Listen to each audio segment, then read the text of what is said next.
Kaya maraming mga Kristiyano, tahimik lang patungkol sa simbahan, tahimik lang patungkol kay Jesus, hindi man lang makapagkwento patungkol kay Jesus, hindi sa hindi mo alam, hindi sa hindi mo kaya. Maaring ang issue po sa buhay natin why we cannot share about Jesus because of doubt. Yung pinakamalaking pagdududa ng mga Kristiyano, ligtas ba ako?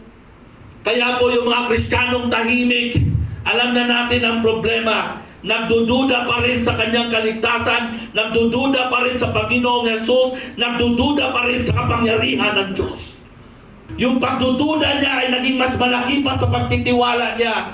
Yung pagdududa niya ay naging mas malakas pa sa pananampalataya niya. If you doubt about Jesus, you will never serve Jesus. If you don't experience the Lordship of Jesus, you will not serve Jesus. If you don't believe that Jesus is God, you will not serve Jesus.